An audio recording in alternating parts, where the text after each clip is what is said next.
I'ma just get straight to it. Donkey Kong Bananza is a good game that has its fair share of issues that are being ignored right now due to hype. Years from now, there will be plenty of why Donkey Kong Bananza sucks videos once everyone gets off of their banana high. Now look, I'm not here to crap on Donkey Kong for the sake of it either. I was looking forward to the game as Mario Kart isn't really my thing, and Donkey Kong was meant to be that go-to adventure game every Nintendo system has. While I was playing, I was looking for this 10 out of 10 game everyone was talking about, and what I found was something else. The way Donkey Kong controls is a perfect place to start with how odd and genius this game can be. Donkey Kong can punch forward, upward, and downward. Each move is mapped to their respective button. Punching up is X, punching forward is Y, and punching down is B. This makes perfect sense if it wasn't for the 30 years of muscle memory of having the down face button be mapped to jump. Many times I punched down when I meant to jump, and I have got better at adapting to this control scheme as I got closer to the end, but even in the end game, I'm still attacking down when I meant to jump. Now you could change these buttons in the settings, which I recommend for anyone that doesn't want to deal with this, but for this review, I felt it was important to stick to the default controls to understand Nintendo's vision. That's why I'm mixed on the controls in general, and that's important. If the game's controls are odd, then the entire game will be odd. I appreciate Nintendo trying something new, but unfortunately not everything catches on. In fact, this might just be the most complex game Nintendo has made in a long while. Every button has an important use case. The L button will have Donkey Kong and Pauline sing, which will guide you on your mission and destroy barriers. The R button will make DK clap. Clapping can be charged, and it reveals hidden objects and collects nearby items. ZL is your roll, and ZR is your grab button. This doesn't even get into button combinations like grabbing a piece of rock and turning into a sled or rolling into a punch. Developers try to limit the number of buttons the player has to memorize for a good reason. The more buttons you need to remember, the more difficult the game will be to operate. It's why fighting games are so hard for beginners, and why so many of them have been creating simple inputs for the past 10 years. So you would think making a platformer having all these different commands to remember would be foolish, but this is where Donkey Kong took me for a loop. It's important to understand that Donkey Kong Bananza isn't a straightforward platformer like Donkey Kong Tropical Freeze, nor is it a strict collectathon like Mario Odyssey. Don't expect vigorous platforming challenges like in Astrobot, or a restriction on progress due to the lack of having enough collectibles like in Donkey Kong 64. Although you will be collecting hundreds of bananas on your adventure, it won't be till the post-game where you will need a certain amount to progress, and most of your platforming challenges are actually in the optional ruins, so you don't do much of that in the main quest anyway. This makes Donkey Kong Bananza an adventure game in my opinion, and more comparable to Breath of the Wild and Tears of the Kingdom. It's been a running joke that ever since Breath of the Wild, Nintendo has been remaking the same game over and over, and yeah, the DNA of both Zelda and Mario Odyssey are all up in here. This would be great if you like those games, but I think even if you do, at some point, the obvious reused assets will become stale. It's not a big deal to me, but some of that Nintendo creativity and charm is lost a bit when I can clearly see that you're borrowing stuff from your other games and you've been doing it repeatedly. The ruins in DK Bananza are basically shrines from Tears of the Kingdom. Unlike Zelda, these can be skipped over into the post-game, as you will get tons of bananas to level up DK while sticking to the main quest. There are a few types of ruins that you can encounter. Combat-focused ruins, which you have to beat a handful of enemies in a short period of time. Just like in Zelda, these can be a bit bland as they're too just straightforward, just kill the enemies, but there are times where they throw obstacles in your way and make you have to traverse courses to knock out the enemies, and when they do that, the combat arenas become way more enjoyable for me. The platforming and puzzle ruins may or may not be timed, and most of them will have 3 bananas that you can get. You will have a clear path leading you to the main banana, but the other 2 bananas are well hidden, and even with your ability to clap to find secrets, I was still having trouble finding them, which is a good thing. Compared to the combat challenges, I had the most fun with the puzzle ones, even though they aren't that hard. Where they lacked in difficulty, they made up for it in curiosity and imagination. Now, the best ruins I found, even though there are not many of them, are the ones that require you to use your transformations to pass them. They get really creative, and they actually put certain transformations to good use that you typically wouldn't use during the main quest. Then you have the bonus ruins, an homage to special rooms from Donkey Kong's past, where it's all about collecting gold, which brings us to the Mario Odyssey influence. Just like in Mario Odyssey, you'll be collecting lots of gold, which is used for buying consumable items, maps, unlocking ruins, building terrain, and most importantly, powering up transformations. Gold is also taken away from you as a penalty for death, which is straight out of Mario Odyssey, and just like in that game, this is completely useless. Gold is literally everywhere in this game. It's sticking out of the ground, on the walls, in the walls, and under the ground. The abundance of gold found in this game will make Wario blow a gasket, and the insignificant deduction from death doesn't encourage better play like dying in the game should do. The whole point of dying in video games is so that it encourages you to play better next time because you're getting penalized for it. What they could have done if they wanted to continue to take gold away from you is make the gold increase every time you die, because gold does play an important role, especially in the end game. But the little bit they take from you, you can easily get back within minutes. Now these are just the major similarities I noticed, but here's a rundown of some minor ones, including games I didn't mention before. Falling through the planet is taken straight out of Tears of the Kingdom, but seeing as this game has been in production since Mario Odyssey, who knows who came up with it first? I understand that Tears of the Kingdom is a different game than Donkey Kong, but I would say it was done better in Tears as it seamlessly loads in Zelda, and in Donkey Kong you get hit with a short but disappointing loading screen. The UI and how it moves is a copy and paste from Zelda and Mario. They basically use the same UI anyway. These laser enemies right here are just the Guardians from Breath of the Wild. Like when I saw this, I just laughed. They even had like the same sound effect. They work identically. Like I was just like, did they just rip off Zelda? This is crazy.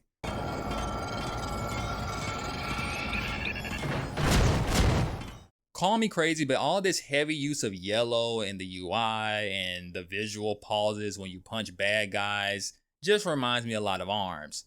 This is a hard thing to convey through video, but if you play ARMS before, you'll understand what I mean by the pauses between each punch. It makes everything feel great, no doubt, but I was like, this is ARMS. And by the way, Nintendo, where's ARMS 2? We got these new Joy-Cons and everything, and add Donkey Kong in it while you're at it. It might sell more units. Rather ARMS 2 than whatever this is. There are many more borrowed mechanics and similarities I can point out, but that would take a whole nother separate video if I went over everything I saw. Now to be clear, reusing assets is not in itself an issue. I wouldn't be surprised if Nintendo just spent so much money and time making Breath of the Wild and it was so successful, they just said, let's just sprinkle a bunch of stuff from this game on everything we do. And if they just changed it up a bit to make it seem different, it wouldn't matter. But when it's so obvious, it takes away the newness of a game to me. Because it's hard to say something is new and fresh when I can clearly see you just took from your last creation. It's a double-edged sword though, because we want great games in a timely fashion, and admittedly Nintendo has been dishing out great games pretty quickly compared to the competition. They do this by using what they already have, and this is a common practice in the gaming industry, and it actually helps lower crunch a lot of times and burnout from developers. So it's not an entirely bad thing. I just want Nintendo to be able to do it in a way where I am not clearly looking at mechanics from other Nintendo games I just played months or a year or so ago. The giant elephant in the room is DK's main gimmick, destruction. Destroying things can release stress, promote the feeling of power, and it's just fun to do. It's a reason why us humans are drawn to it so much. The reason it's an elephant in the room, however, is because games have tried this before where their main gimmick, their main source of fun is destruction, and a lot of times people quickly realize that the destruction may be fun, but there's nothing of substance here. There's nothing really keeping me here for a long period of time. I was afraid that Nintendo would have made the same mistakes they made with Zelda. In Zelda, they gave the player so much freedom that all sense of challenge is lost due to the lack of structure and restrictions. And DK could have easily went the same route with Nintendo removing restrictions, letting destruction just take over, and the game ended up feeling shallow in the end. I am so glad to say that Nintendo has finally learned their lesson that freedom is not a replacement for an enjoyable game. You can destroy practically everything you see in Donkey Kong Bananza, and doing so will have you finding treasure and bananas. Your ability to smash only becomes more deadly as you level up, and seeing DK's strength gradually grow over the course of your adventure feeds back into the allure of destruction. The more you grow, the more you can destroy. And each level has a gauge for its terrain strength, which will dictate how many hits it will take for you to break through.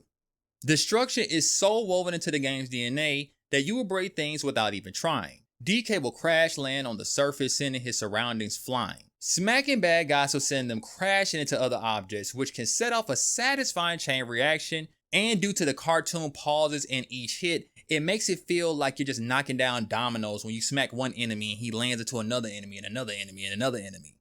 Destruction also plays a role in your ranged attacks as well, as most surfaces can be broken off into chunks and DK can hurl rocks at enemies like the Hulk. With all this power in your hand, you still need to use your brains if you want to succeed. I found myself in situations where I was so focused on attacking an enemy that I ended up making a hole in the ground from grabbing chunks of rocks and end up falling to my own death. The enemies can destroy just as easily as Donkey Kong can. So it's wise of you to watch what the enemy does, because sometimes you can use their destructive nature against them. Destruction also plays a role when it comes to puzzles, and being too heavy-handed here can put you in a jam, as what would have been an easy task to complete has become more difficult due to your lack of control.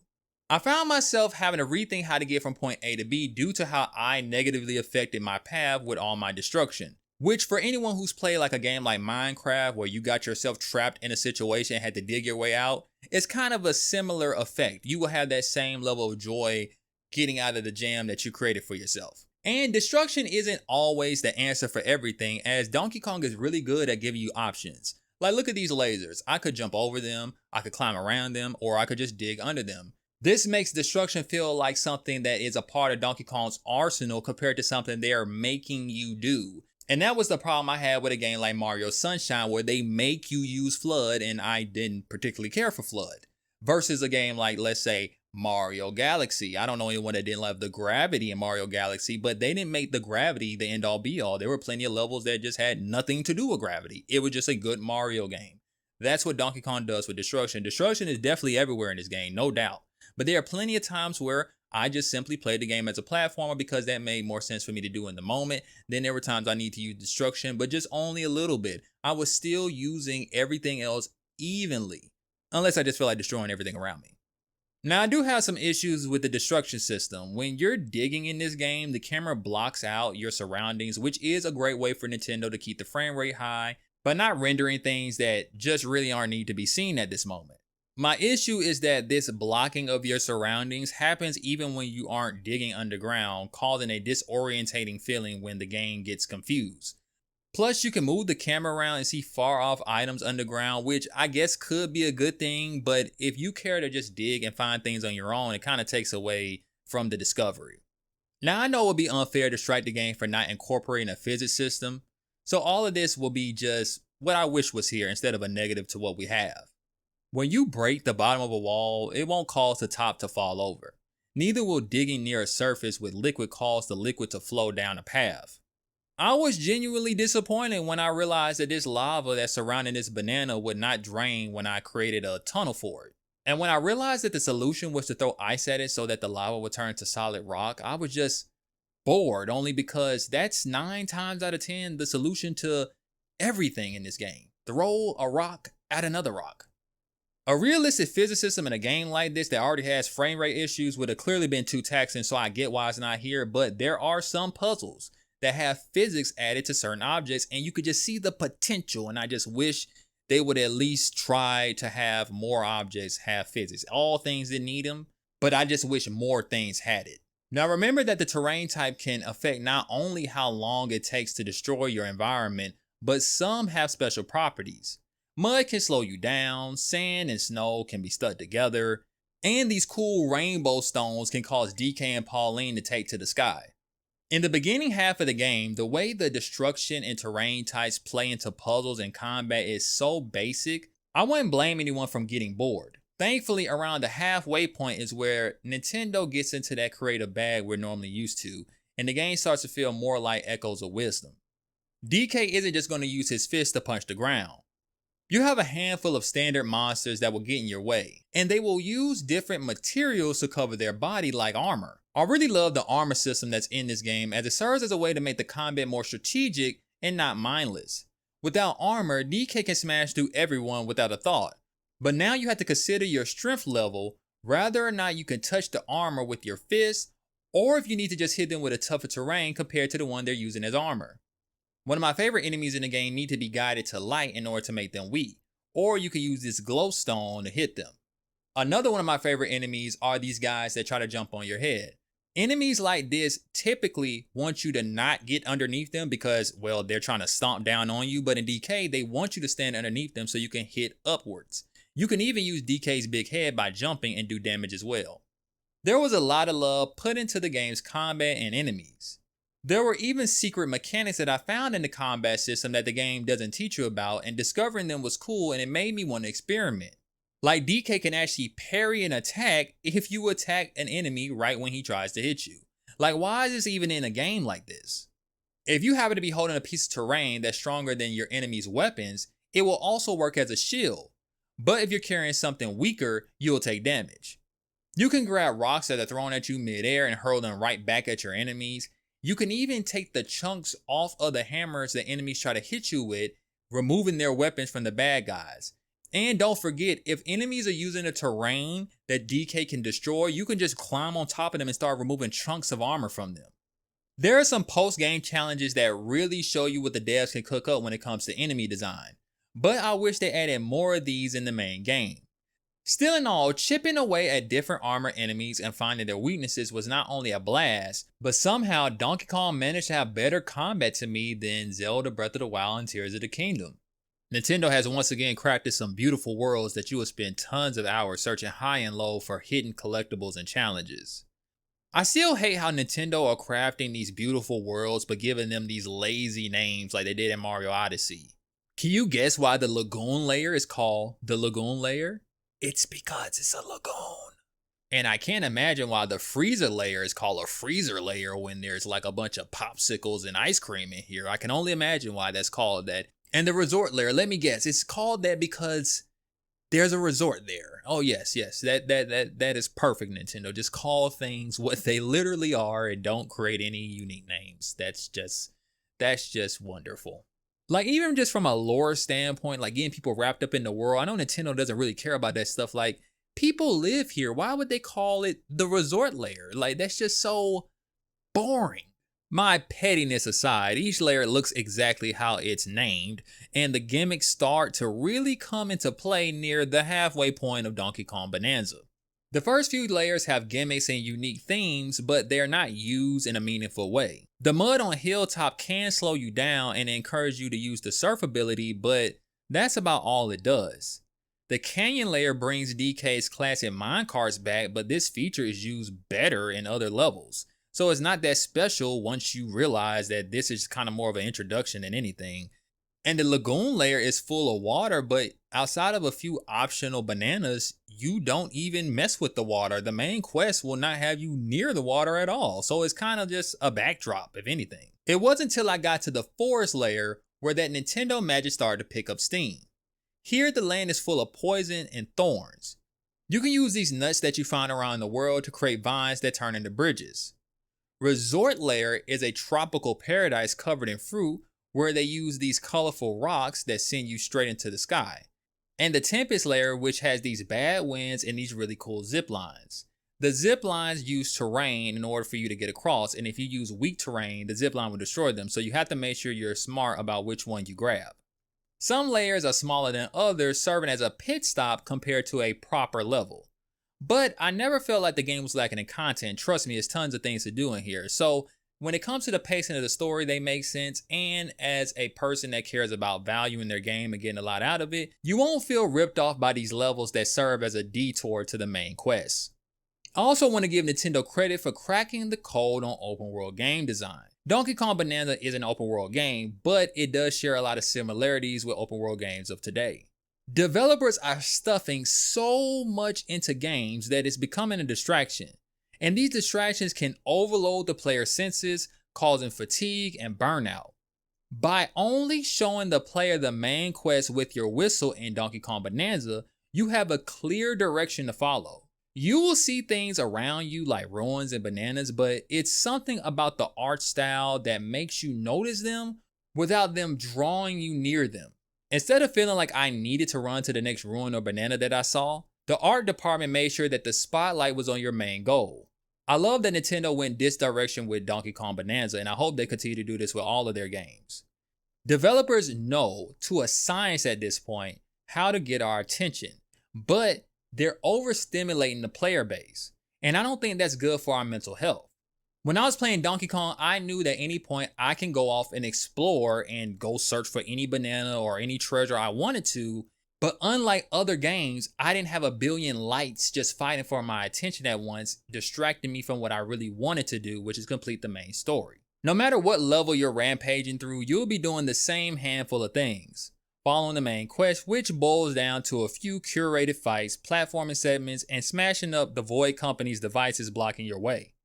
If you bump into one of the Guardians, you'll need to collect the missing record pieces in order to gain a new transformation. I really love how Nintendo remembered that it's okay to keep a formula going without watering down the difficulty. And the worlds were so well made that I didn't even use this laggy map or fast travel into the endgame. Collecting bananas is a given. It's all DK thinks about to the point his eyes turn into them. You earn bananas during main quests, ruins, and you can find hidden ones around the map. But Mario Odyssey's bad influence has found its way into Donkey Kong Bananza. Mario Odyssey had these bad moon placements that weren't fun to find at all. Odyssey had 836 moons, not including the ones you could buy, and not even a quarter of them to me were memorable. Now Donkey Kong has a total of 777 bananas that you can find, and not only have the majority of the 300 that I found so far have been all great, but you don't even need to start looking for them until after you've seen the credits roll. So what's so bad about Bananza's bananas? Although the good greatly outweighs the bad, the rotten parts are still worth speaking about. You can buy bananas in this game just like how you could buy moons in Mario Odyssey.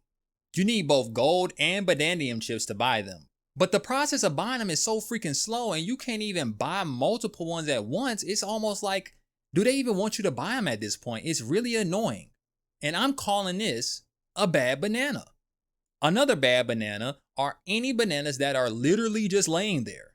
The ones that are in hard to reach places are perfectly fine. I'm cool with those. But any of them that's in plain sight and it's just simply a walk to get them is a waste of potential. Bad banana. You can get a banana from finding Cranky Kong after listening to one of his rants. If he said something interesting or it was difficult to find him, I might have let this slide, but he's not hard to find at all, and he just repeats himself after a while too, so I'm going to have to give him a bad banana. A similar banana can be earned by answering questions from this quiz. I take this as an homage to Rareware, as they love quizzing their players, but I'm still going to give this a bad banana because most of the questions are really easy and they don't really add anything to the experience. Bad banana. Good bananas are thankfully more abundant than the rotten ones. All the bananas you get by completing the main quest were earned during massively sculpted challenges that kept building on past lessons while introducing new ones. Finding bananas by wrecking the place is fun for obvious reasons. And Ruins took what the Zelda team tried to do twice, but DK actually knocked the concept out of the park by keeping challenges fresh either through new ideas or making old ones harder. I can't really complain when it comes to the quality of the bananas that you collect. Sure, a game like Mario 64 has practically no bad star in it, but at least Donkey Kong Bananza is going more in that direction than that of the route of Mario Odyssey. Either way, you will need bananas to upgrade DK's strength, health, transformations, and unlock new skills altogether. Now, I was afraid that Donkey Kong would have ended up like Tears of the Kingdom and Breath of the Wild, where leveling up my health too much would have just made the game so easy that I would have got bored. So I focused on my combat skills instead. Well, that's until I reached the halfway point of the game, but I'll come back to that later. You need a total of 5 bananas for 1 skill point, and I was never pressed to hunt down bananas in order to buff up my monkey. The ones you earn during the main quest and a few from messing with ruins here or there or digging around the world is more than enough to beat the game. Some skills can be leveled up multiple times, and each time it increases the number of skill points you need to upgrade it. Because of this, there were times I actually saved a bunch of my skill points in order to level up something I really wanted. So that means there's some type of thought process to leveling up compared to it being mindless like some other games. You'll also collect fossils. These are used to buy outfits and fur to customize DK and Pauline. They're mostly found in the dirt, on walls, but some of them can be found on NPCs and even on bad guys. The outfits come with bonuses, and they seem to have gotten this idea from Zelda because it reminds me so much of it. For whatever reason, some gear can't be upgraded while others can, and I don't really like that. Now, these bonuses can be very helpful, but for most of the game, you could just wear whatever looks good on you. This still doesn't justify why they restricted what pieces can be upgraded, as you'll run into an issue of wanting to wear a particular set of gear because it looks good, but another gear has the effects you currently need. Most stores have 1 tie, 2 pair of pants for DK, and 3 outfits for Pauline. The bonuses that you find on DK shorts are the same between the 2 pair you can buy, but the difference is 1 pair can be upgraded and the other one can't. Meaning most people would just buy the clothes that can be leveled up and not waste their times with the ones that can't unless you just want to collect everything. Pauline has 1 outfit that you can level up, but the other 2 are color variants that appear to be stagnant. Now I say appear because in all actuality, what's going on is the one that tells you can level it up, every time you level that one up, technically the other ones get leveled up too, but they don't tell you that. So for the longest time, I just bought the ones that clearly had a level sign next to it and the other ones don't until you buy them and realize, oh, as you level up this 1 pair, everything else levels up. I think this was really stupid and they could have just explained this. It's pretty dumb. And this is one of those times where Nintendo is just doing things that don't make sense to me. DK can also find discs in this game that fall from enemies, and you can even find them in rocks, and these will help you build up your music collection. You can listen to your music at the homes you build in the game, but I have to admit, the disc drop rate being random is something that's going to annoy people who are big into collecting. Me, personally, not that big of a deal, but if you're someone that's going to be hunting for them, you can't really just find them. They kind of just drop randomly. You can buy them, but again, buying them is slow, just like buying bananas is slow. One of my issues with the Zelda WoW series and Mario Odyssey is that they kept a formula that was fine throughout their runtime, but they forgot to up the ante as you went on. They did not increase the creative concepts, the challenge, or memorable moments. Those games didn't evolve much from start to finish, and anything that would have been special moments ends up being a flash in the pan. You will quickly catch on to the gameplay loop of DK, but they kept it fresh by going hard on the gimmicks and themes of each world, steadily increasing the difficulty to a point I thought Nintendo had forgotten their audience could handle. Remembering that it's okay to give the players new abilities as the game goes on instead of all in one go in the beginning tutorial. I'm looking at you, Zelda. All the while keeping the new philosophy of freedom that Nintendo has been pushing since Breath of the Wild. Bravo, Nintendo, you finally figured it out. Now, another big part of Bonanza's gameplay are the transformations. These, to me, are like the replacements to the animal buddies that were found in Donkey Kong Country. Your Kong power is like Donkey Kong going Super Saiyan. He's way stronger in this form and can destroy materials he normally couldn't with his fist alone. This is the go-to damage dealing form, while the zebra is more about speed. This form is honestly rarely used outside of puzzles. Some floors will crumble if you walk underneath them, but with the zebra, you will be able to move fast enough to get by. The ostrich transformation is in a similar boat as the zebra. There are areas where flying is the intended solution, and the added ability to bomb bad guys below is an appreciated inclusion. But ultimately, you don't use this form as much as you would use the Kong form. Now, there were moments where I actually forgot I could fly with the ostrich, and in those moments, that's when I realized the developers did incorporate situations where base DK is just not viable, because I'm gonna be honest, a lot of the game, you can just get away using base Donkey Kong, which I appreciate.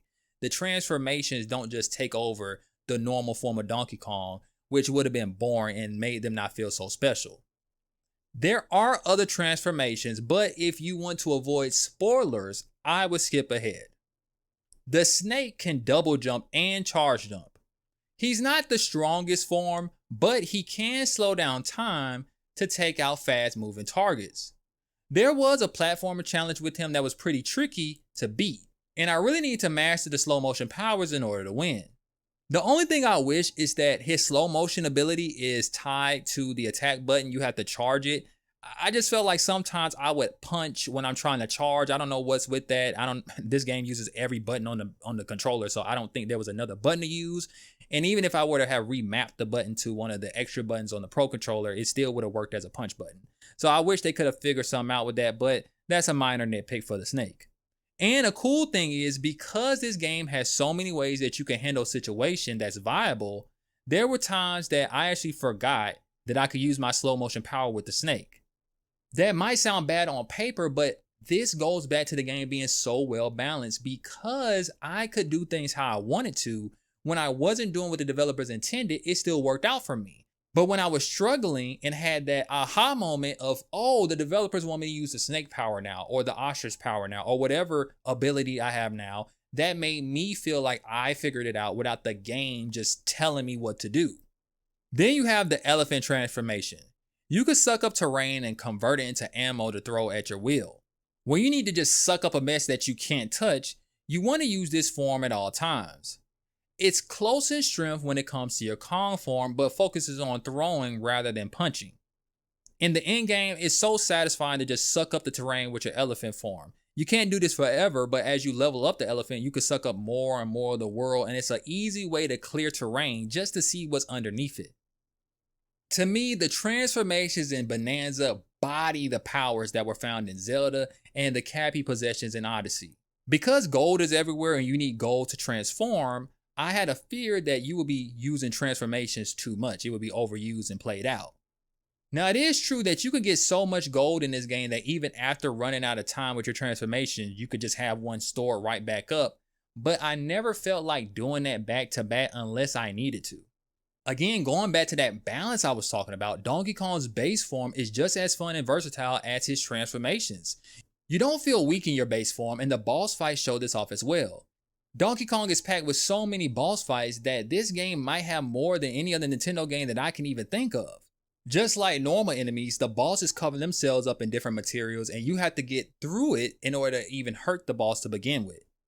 Where and when to strike is important to victory, as you can't just mindlessly jump on them like you can in a Mario boss fight. The arena you fight in can be just as much as a threat as the boss in front of you. Some fights will have you chasing the boss around, turning the fight into an on-the-fly platformer. You need to watch how your opponent affects the arena around you to know their next move. Boss fights are fine in the beginning, but once you make it to the halfway point, they crank up the difficulty greatly, and they don't warn you about it either. Nintendo actually embraces in their own way the get good mentality. Boss fights will now have you switching between transformations mid-fight. I didn't even know you could do this in the beginning of the game because 1, I just never tried it, and 2, it's not necessary. But once I figured it out, it was on. Using the zebra to run down a fleeing boss, then to go bananas on him with my Kong form, reminded me of the genius puzzle designs found in Echoes of Wisdom.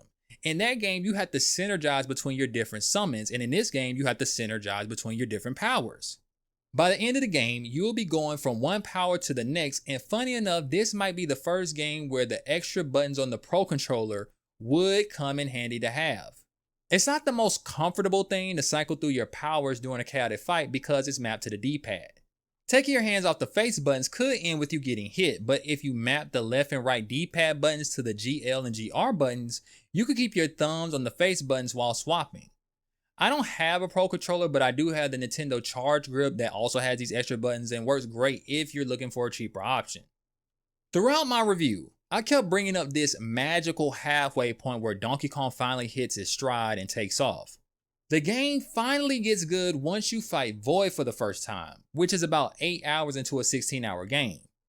This is a problem, people.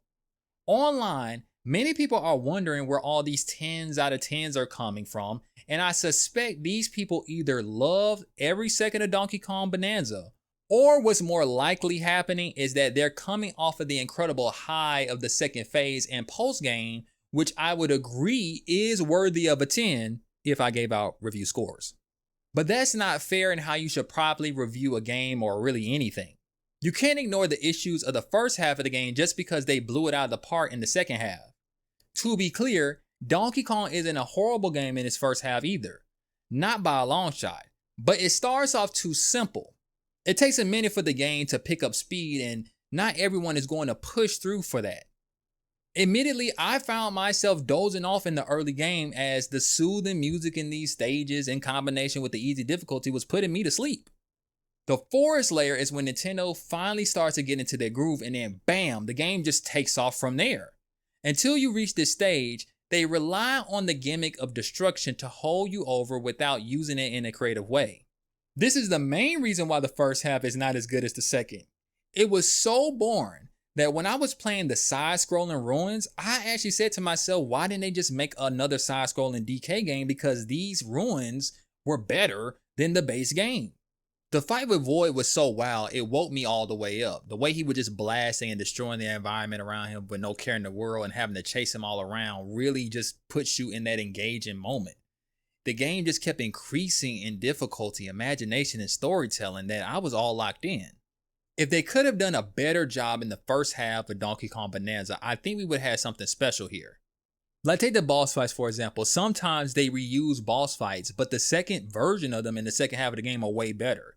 So imagine if they were able to deliver what we got in the second half when it came to boss fights and creativity in the first half, and in the second half be even better than we actually got in reality. That would have been something crazy. Now, if I compare Donkey Kong to Astrobot, don't kill me, Nintendo fans, just hear me out real quick. That game, from go, from start, from beginning, was bursting with a modern level of challenge, lots of charm, and they put you in creative situations. And let's not even get into the DualSense haptic feedback, which I kind of wish the Switch 2 had, because the haptic feedback in Donkey Kong would have felt amazing if this game happened with you destroying everything, but that's besides the point.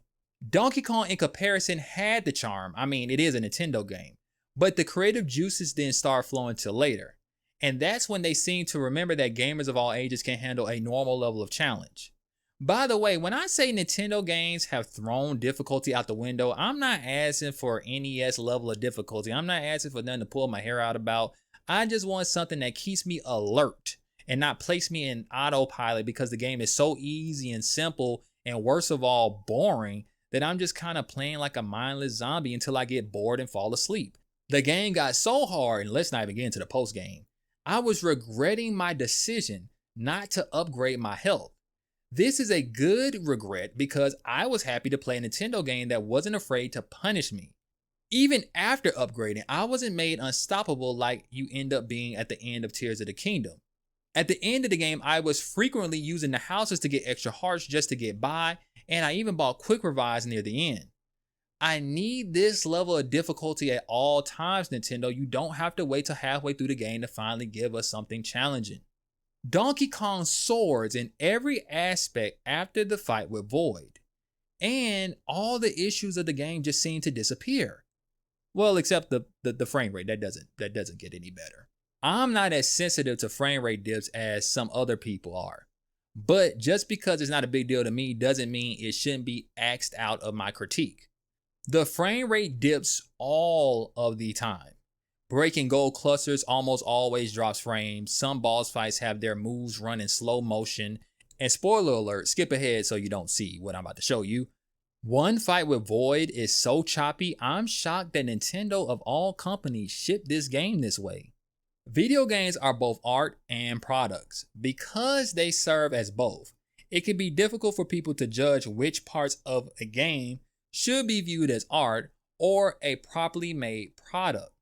A consistent frame rate is important for any game to remain stable and enjoyable for the player. I would say that frame rate falls in line with the product part of video games more than an artistic element, although it can be used to that as well. In DK, it's not. Frame rates dropping this much can cause motion sickness, eye strain, and it can ruin art intended to be played at a higher frame rate anyway.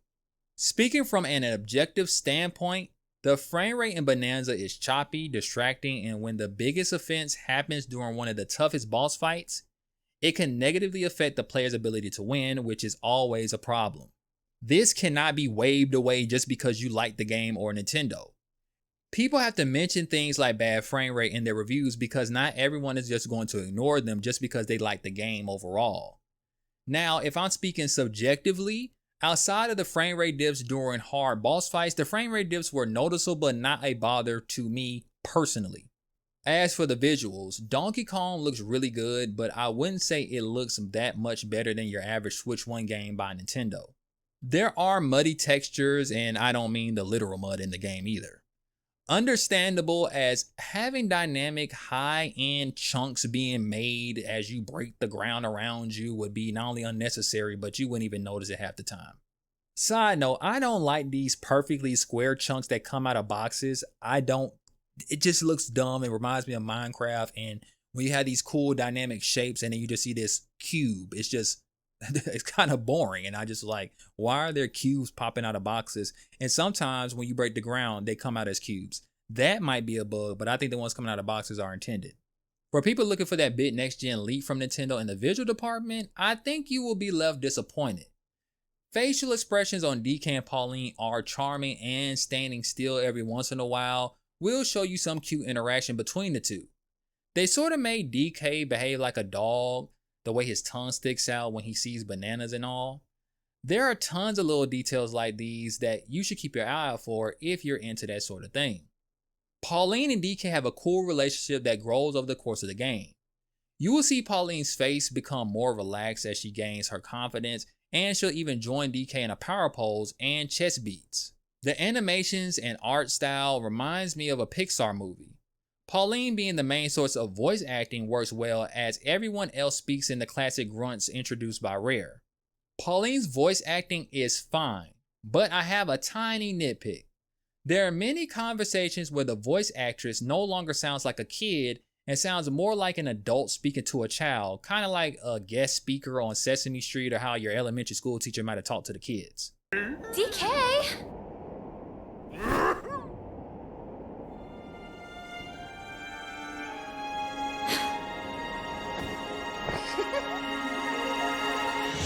I will not sing! I would never use my power for a creep like you! We did it, DK! You and me, we're the best! The way she uses her voice can happen mid-conversation, so 1 minute she'll sound like a kid, and in the same conversation she kind of sounds like an adult talking to kids. It's kind of distracting. I noticed this more anytime you would go to sleep and DK and her would have these conversations. These are optional conversations that are pretty entertaining to listen to, as you'll get a little bit more lore and learn more about Pauline and the main story as well. But it doesn't change the fact that her voice is changing, and it's kind of weird. Hey, you awake? Did you see the cactuses around here? You know we can eat them, right? It's true. They're supposed to be tasty. All I need is for you to harvest them and then grill them with the heat from that artificial sun. Then we can feast on deluxe cactus steak. Sounds yummy, right? Right? Donkey Kong and great music go hand in hand, and I'm sad to say they missed the mark here. The music is not remotely bad, but I can only remember the catchy transformation songs,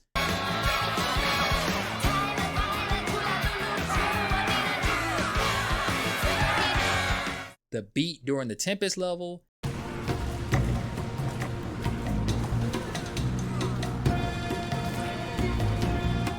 and the main song that Pauline sings. World felt so cruel and bleak when the whole looked so dark and deep.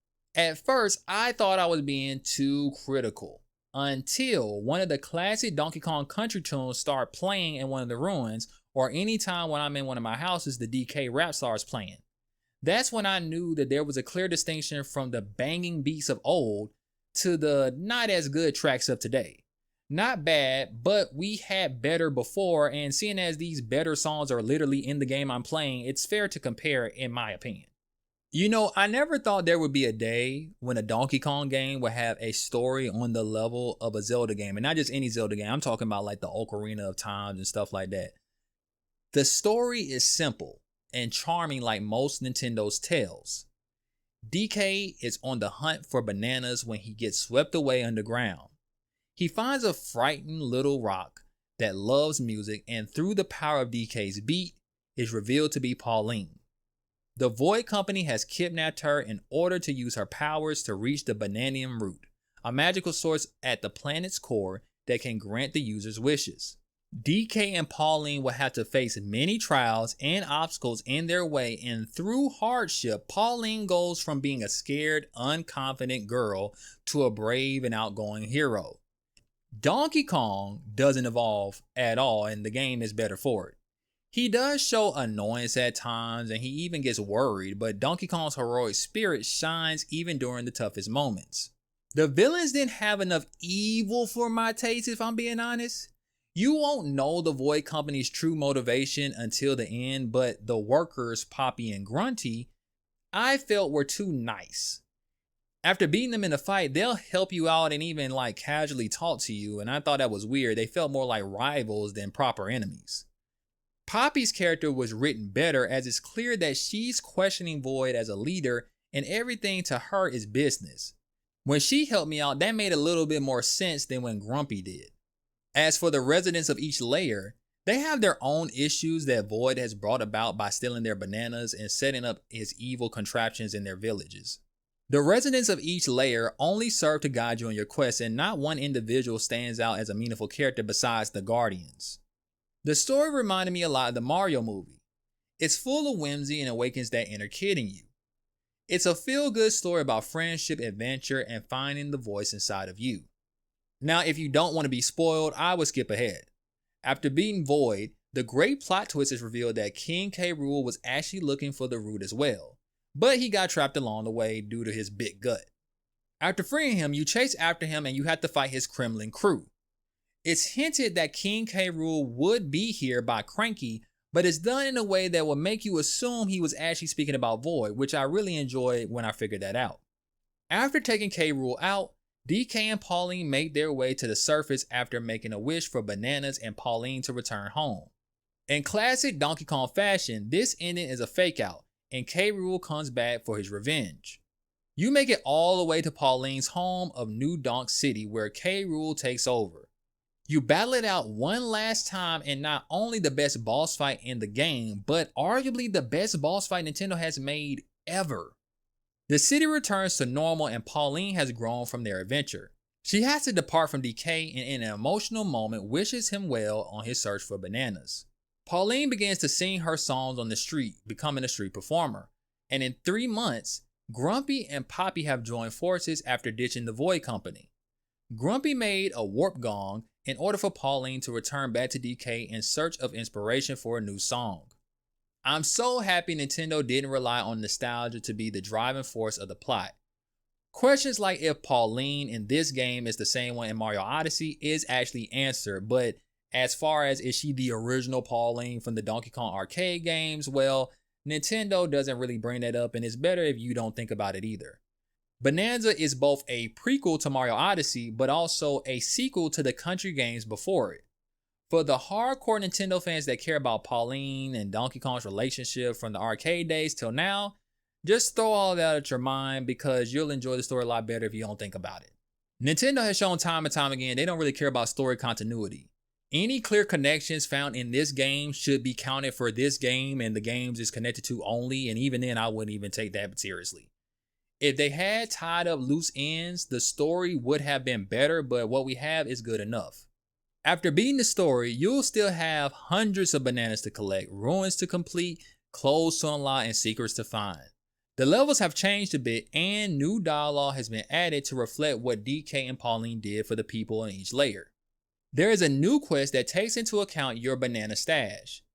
I needed 300 bananas just to start the new phase, and thanks to how fun it is to find the leftover bananas, I can actually see myself completing this long quest, and it seems like you'll have to collect practically all the bananas in order to do so. If you play Mario Odyssey or the WoW games, this endgame should be familiar to you, but in my opinion, I feel it's better. I didn't feel the urge to get the rest of the moons in Mario Odyssey because I didn't think that it was fun to go and bunch stomp on the ground or sit by a pole to get one. And then when it came to the WoW series, I didn't think those games had the greatest of quests, so even doing those, getting all the Korok seeds and all that stuff wasn't interesting to me.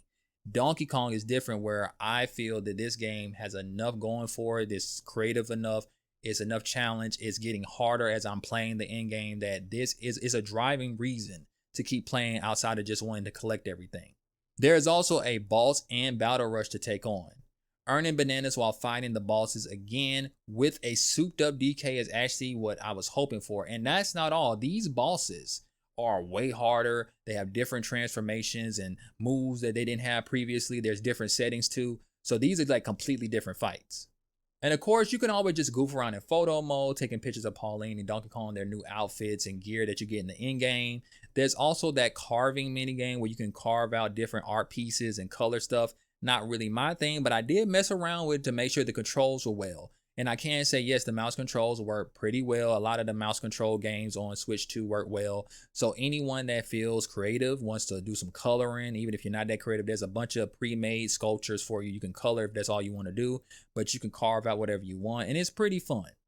But I'll just stick to the proper end game of collecting all the bananas and finally beating this boss rush. Donkey Kong Bananza is a great game with its fair share of issues, from an unstable frame rate, a weak first half, and Nintendo's fear of letting players fail at their games.